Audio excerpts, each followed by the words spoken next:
Good morning. This morning's reading comes from John chapter 12, verses 1 to 24. I'll be reading from the NIV translation. It's John chapter 12, verses 1 to 24. 6 days before the Passover, Jesus came to Bethany, where Lazarus lived, whom Jesus had raised from the dead. Here a dinner was given in Jesus' honor. Martha served, while Lazarus was among those reclining at the table with him. Then Mary took a pint of pure nard, an expensive perfume. She poured it on Jesus' feet and wiped his feet with her hair. And the house was filled with the fragrance of the perfume. But one of his disciples, Judas Iscariot, who was later to betray him, objected, "Why wasn't this perfume sold and the money given to the poor? It was worth a year's wages." He did not say this because he cared about the poor, but because he was a thief. As keeper of the money bag, he used to help himself to what was put into it. "Leave her alone," Jesus replied. "It was intended that she should save this perfume for the day of my burial. You will always have the poor among you, but you will not always have me." Meanwhile, a large crowd of Jews found out that Jesus was there and came, not only because of him, but also to see Lazarus, whom he had raised from the dead. So the chief priests made plans to kill Lazarus as well, for on account of him, many of the Jews were going over to Jesus and believing in him. The next day, the great crowd that had come for the festival heard that Jesus was on his way to Jerusalem. They took palm branches and went out to meet him, shouting, "Blessed is he who comes in the name of the Lord. Blessed is the King of Israel." Jesus found a young donkey and sat on it. As it is written, "Do not be afraid, daughter Zion. See, your king is coming, seated on a donkey's colt." At first, his disciples did not understand all this. Only after Jesus was glorified did they realize that these things had been written about him, and that these things had been done to him. Now the crowd that was with him when he called Lazarus from the tomb and raised him from the dead continued to spread the word. Many people, because they had heard that he had performed this sign, went out to meet him. So the Pharisees said to one another, "See, this is getting us nowhere. Look how the whole world has gone after him." Now there were some Greeks among those who went up to worship at the festival. They came to Philip, who was from Bethsaida in Galilee, with a request. "Sir," they said, "we would like to see Jesus." Philip went to Andrew. Andrew and Philip in turn told Jesus. Jesus replied, "The hour has come for the Son of Man to be glorified. Very truly I tell you, unless a kernel of a wheat falls to the ground and dies, it remains only a seed. But if it dies, it produces many seeds." This is the word of the Lord. Thanks be. Thank you, David, for reading for us. So it's Palm Sunday again, as we've said, and I have had the opportunity, the pleasure to preach on Palm Sunday many times over the years. And some of them have been in children's all-age services as well, where we've been able to do celebrations, coming into the church and waving palm branches. And some of them have been straightforward preaches on the topic. I've done things like who Jesus was, what he intended to do, and how he was going to do it. Things like he raised his profile, he responded to prophecy, and he required a position. Different homiletics like that, and different sermons and so on this very familiar story to many of us. Now I know not everyone will have heard the story before; it'll be new perhaps, but many of us as Christians have heard this story quite a lot. So when it comes to preparing a message on it for this morning, I'm kind of left thinking, what can I bring that people haven't heard before? You've heard about the fact that Jesus was fulfilling lots of prophecy in what he was doing. We've heard about the different things to do with the crowd's praise and so on, and the fact that not everyone understood necessarily what was going on and why Jesus had come. So what is there new to bring? Well, what I decided to do this morning is a bit different than a straightforward sermon or preach. I'm going to just offer some reflections on the passage that we've just read. The reason we included Jesus anointed at Bethany by Mary is because that also comes in John's Gospel, in John chapter 12. And you know we've been following a series in John's Gospel, up to chapter 12, which we're actually going to finish today because now we're jumping into the Easter Sunday next week. So this will be the last one in this present series. But both these stories come here together. John's placed that story next to the one with the Palm Sunday parade. And both of them, in some way, are expressing praise and celebration of Jesus. So it ties nicely together, and I want to reflect on them both this morning. The thing I want to do is look more at Jesus, his character, the way he always provoked a response from people, whether that was people warming to him and wanting to celebrate him, or whether it was people turning against him. And we see lots of emotion in these two stories, as we do in the whole story of the passion of Jesus, which is in the latter half, the second half of the Gospels. It's all to do with the passion, it's called, as this week in Jesus's life unfolds. And people's emotions and tensions are high and so on like that as he goes through this week. But people tended to always react to Jesus in a particular, either a strong way against or a strong way for. We start with Mary's reaction, her response, and it was extravagant devotion. The nard oil perfume came from India. We talked with Jerin and Hannah this morning from India. It was a plant, and it was from the roots of the plant, this oil type perfume. It was very expensive, exported in. And of course, Mary breaks it open and pours it out over Jesus to anoint him. And the scene of her wiping his feet with her hair, imagine that perfume. It said the smell filled the house and so on. Imagine what her hair smelled like after that, ladies, after using that to wipe his feet with. It was a really extravagant act. And the first question, and this today is just going to be some reflections on this passage. The first question is this: how can we emulate Mary's devotion? How can we translate that to today and emulate that devotion and expression of love to Jesus?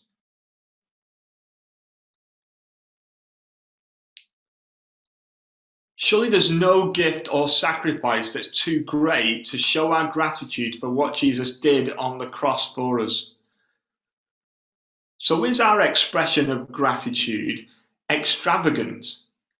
Is our expression of praise extravagant? How can we show that and emulate that? Is it with praise, with singing? Is it with money, gifts, time? These are things perhaps in your home groups this week. Some of the things I'll talk about are questions that you could think about and reflect on there a bit more. Let's move on. Verse 13 talks about the crowd's extravagant praise, which was quite risky. So they're all coming out and they're praising with palm branches and so on. That's extravagant praise as well, as they all come out. It was extravagant in being risky as well, because, of course, the chief priests and the Pharisees didn't like what Jesus was doing. And so people were getting thrown out the temple because of following Jesus. So to actually come out and be so bold as to praise him in that way was quite risky. And what about the Romans? They were shouting he was king, blessed is the king of Israel, which wasn't acknowledging the king of Rome in the same way. So it was quite risky. Should we be more loud and bold in our witness and praise of Jesus than we are sometimes? Are we risky and extravagant in that way as well? And then this whole story starts with a dinner that was given in Jesus's honor. The whole dinner, the whole meal, it says, was given in Jesus' honor. And I guess it was a kind of celebration and a witness in a way to what he'd done. People would be invited to come and meet with Lazarus as well. Jesus had healed Lazarus and brought him back from the dead, rather. And so people were all talking about that. It was the big news around, and it was a celebration of what Jesus had done, but also a celebration of who he was as well, and a witness to other people. I wonder, could we do a dinner in Jesus' honour? How would that work? Is this an evangelistic possible thing we could do as a church? That we take over a hotel or a restaurant in the town and we say we're holding a dinner in Jesus' honour, and we invite people to it. We invite people randomly in the town who we go up to and invite them to come along to a meal in Jesus' honour, and give them a free ticket to a meal, fund it as a church, and give towards it. I hope the treasurer's not here this morning listening to this, but anyway, and invite them along and have a meal together. Christians around the room, chatting with other people, talking about we're doing this in Jesus' honour because of how great we believe he is. I mean, who isn't up for a free meal? I'm sure people would come. And then we could tell this story. We could even open a jar of perfume in the restaurant if they let us, and let the smell go through the restaurant or the hotel. Who knows? Maybe it's something we could do in our own homes even. That would be extravagant, wouldn't it? But could be an extravagant celebration of who Jesus is, and an extravagant way of witnessing for him as well. As we reflect on these things, let's move on. Because it wasn't all positive response to Jesus, was it? There was a negative response as well. As soon as this woman did this, Judas immediately has a negative response. He criticizes the act. He says it's a year's wages, basically, of perfume just going. This money could have been better given to the poor. Surely Jesus wouldn't like this. He'd be more concerned about the poor than what was happening here. Honestly, if we're honest, might we have criticized too? It's easy to look at Judas on hindsight and say, oh, he's, what critical spirit, and he was wrong. It's because he had, but might we have criticized that too? Do we sometimes criticize acts of extreme devotion today too, and kind of like, oh, you're just holier than thou attitude, or you're one of those Christians who's a bit, a bit carried away with it all? What about such extravagant acts today in different ways? What about those people who decide to build extravagant churches, cathedrals? Is that an act of devotion? That people just want to express the praise and the thanks of God, and so they build a temple that's worthy of him, if you like. They build a cathedral that's worthy of him. They build a church that's a great building. They decorate it well, put best into it, like you would be proud and look after your own home, perhaps, but you want to make God's house even better. Is that an act of devotion in this same way? Or would that money be better spent on the poor? Can you imagine the arguments in churches over the years of those that criticise that decision to spend money in that way and say it could be better on the poor, and those who said, no, this is our way of showing our love of God? I bet it's caused many divisions over the years. And Jesus says, you'll always have the poor among you, to look after, to give to care for. Jesus isn't physically here now with us, but the poor still are, aren't they? They are still here. And so there's a challenge here as well in acting upon this in terms of how we can care for the poor today. Whether or not we build the buildings, whether or not we try and express our devotion in other ways in that way. But giving to the poor who are amongst us now, by Jesus saying this, he wasn't saying it isn't important to do that. He was just saying that was important at that time. And we know this. So what are we doing now to be extravagant in our care of the poor today? Ade, Bashard, our church senior trustee, did a talk on this the other day. He looked at poverty on a Sunday evening and talked about the issues around poverty. And it was really good on our Sunday evening service. Raised some of these issues about a challenge of responding to the poor and the needy in our society. Maybe this is something else in our home groups as well we can talk about, is how can we take this challenge and do so effectively as individuals and as a church. It's interesting in verse 6 here as well. This is just almost an aside. But Judas didn't have this criticism because he cared about the poor. He had this criticism because it says he liked to take a bit off the side in the money bag, didn't he? He was a thief and he looked after the money bag. I wonder why Jesus didn't stop him. Why Jesus would put him in charge of the money bag. Surely Jesus knew this about him. Why did he let him have the money bag? People were probably given sacrificially to Jesus' mission to care for the disciples, and yet Jesus entrusts him with the money bag, knowing, no doubt, that he was taking it off the side. How would you feel if you were given to the church and you knew that someone was taking off the side and stealing money from it? You'd be outraged. You'd want them to be sacked. Jesus knew, but he let this guy carry on. Was this a unique situation because he was the betrayer? Or is there even something we can learn from this? Is this something to do with where people maybe are doing things, but we allow it for now, but it will come to its point? It's interesting to think about. Jesus told a parable, didn't he, of the wheat and the weeds growing together, and then the harvest and the judgment would come. I'll let you ponder on that one, and it can, again, be something for small groups, home groups and things to think about as well. And I'll write some of these questions down for you for your groups during the week if you want to reflect on any of these things more. Let's move on again. Verse 7 says it was intended that this should happen, that this perfume should be saved for the burial, Jesus says.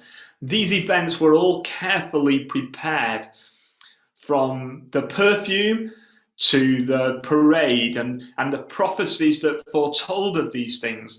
It was all carefully planned and prepared. Jesus getting the donkey, we read in the other Gospels how he arranged for the donkey to come and so on as well, and be there for him. He planned it all. He was prepared and ready. But were the people ready for him coming?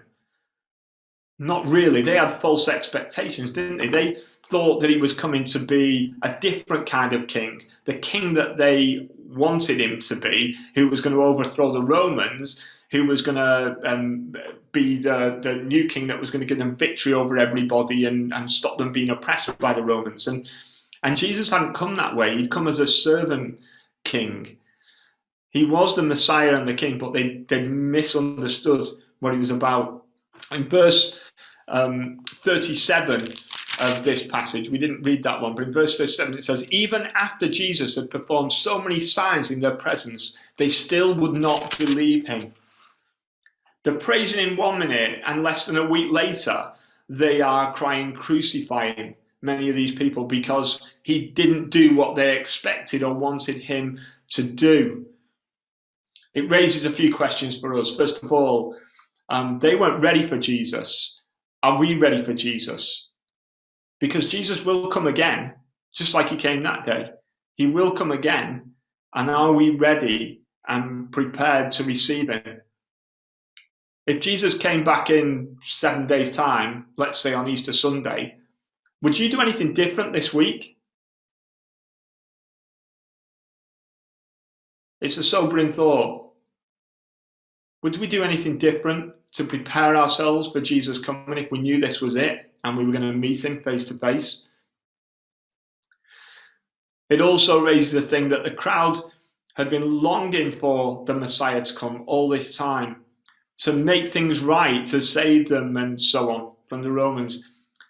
I wonder what you've been longing for Jesus to do for you. Is there anything that you're longing for Jesus to do for you in your life, in your family? in church, in the town,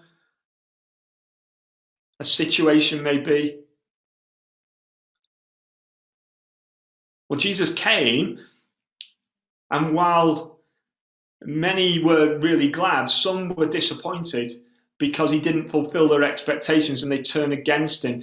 Is there a temptation when Jesus doesn't fulfill our expectations, when the things don't go the way that we're hoping, what we're longing for Jesus to do, for people to show less devotion to Jesus, less commitment, to even turn away from him because he doesn't fulfill what they want, what we want? I think that happens sometimes, doesn't it? When you get a little bit more relaxed about things and sin becomes easier, and doing things, not being as devoted or committed to him. This is something we can try and guard against. Because he is still the Messiah, he is still the King, and he knows what he's doing. At first, it says in verse 16, at first the disciples didn't understand all of this. They didn't understand everything that was happening. We don't understand everything. We don't understand why COVID's here at the moment. If people are trying to find a reason for it, aren't they? Some people are saying it's God's judgment. Some people are saying, God doesn't like it, but he isn't getting rid of it at the moment because he has a plan or something. People have all different ideas about this. It's one of those things of living in a fallen world, I think. But whether there's a reason, whatever's behind or not, and why God doesn't stop all the death or whatever else, we don't necessarily understand. And it's the same with other things in our life. We won't always understand, will we, why God is doing what he's doing or not doing what we think he should be doing. But looking back, often we can see. Are the things that you've been able to see in your life as you look back and think, yeah, I see what God was doing there? But it's only in hindsight, it's only later on as we reflect and we look back and we see how God has led and journeyed with us. And sometimes we may not know, but one day we will. When we get to heaven, we'll know, we'll understand, because God's way is best and he knows what he's doing. We need to trust him. And the last bit I just want to look at is just a couple of other reflections before I finish. First of all, by this point, Lazarus had almost become as big a star as Jesus. I mean, it says that people were coming to Jesus because of him as well, and people were wanting to see Lazarus as well. He was like the Walking Dead, like the movie The Walking Dead. He was like the Walking Dead. He'd risen from the dead. People wanted to see him. And Lazarus was really popular at the time. And so it says that the chief priests made plans. It says in verse 10 there. So the chief priests made plans to kill Lazarus as well, for on account of him, many of the Jews were going over to Jesus and believing in him. So they wanted to kill Lazarus as much as Jesus, really. Did they succeed? Did they succeed in killing Lazarus? Do you know what? It doesn't say. We don't know. If not, why not? If they could kill Jesus, and it was more difficult to kill Jesus, presumably, if they could kill Jesus, why couldn't they kill Lazarus if they wanted to? Would Jesus allow it? Just after he'd raised him from the dead and all the distress it had caused Mary and Martha and everyone before, would he allow him just to be killed again the next week or something? We don't know whether he died or not. We often don't know what's happening and what God's doing. But I find that interesting that they were after him just as much as Jesus at this time. And he hadn't done anything wrong. He'd just come back from the dead because Jesus brought him back from the dead. Well, Jesus rode the donkey in, and as he did so, he makes this statement of intent. He was here as the servant Messiah King. And I want to ask you this as well. If you were to write a statement of intent as a Christian, what would it be? What would your statement of intent be? Jesus says, I'm here. I'm not the Messiah coming on a stallion, like Aaron said at the beginning, or in a Porsche. I'm here riding on a donkey. I'm a servant king. I'm coming to do something. I'm going to die for you, basically, was what he was telling them as a servant king. That was his statement of intent, was getting on that donkey and coming in that way.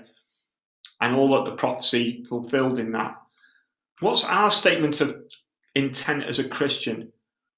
What should we be about?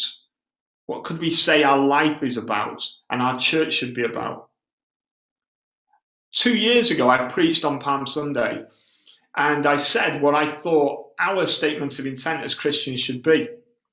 I summarized in as short a way as possible what our mission should be as Christians, as individual Christians, and as a church. And I'm going to remind you what that was, and I want to reflect on it after Easter in the coming weeks. I said our mission should be, our statement of intent should be these things: to love God, to love others, and to make disciples. And you know the reason I say those things is this: because to love God and to love others are the greatest commandments, Jesus says. They sum up everything else. To love God with all our heart and to love others as ourselves. Is that not what all Jesus' teaching is about? Does it not fulfill everything that the commandments are about? And that's why Jesus highlighted them as the greatest commandments. If you do these things, you'll not be going far wrong, Jesus said. And then what about the other one? To make disciples. Well, that's the Great Commission. It's the commission that Jesus left us with, to go and share this good news with everyone else. Love God, love others, make disciples. That should be our statement of intent as Christian believers, as a church. And that's really what I want us to focus on and head into as we come out of Easter time. Do you know, I finish with this. In verse 19, it says the whole world had gone after him, that they observed. And then in verse 20, there was some Greeks who came. And that was just highlighting really in verse 20 what was said in verse 19, that these Greeks were coming now, that people who were Gentiles were coming as well. People outside of Jerusalem were coming and wanting to see what was going on. And they inquired about Jesus. We'd like to see Jesus, they said. The world was ready. And then in verse 23, just as after this, as part of this story, Jesus says, the hour has come.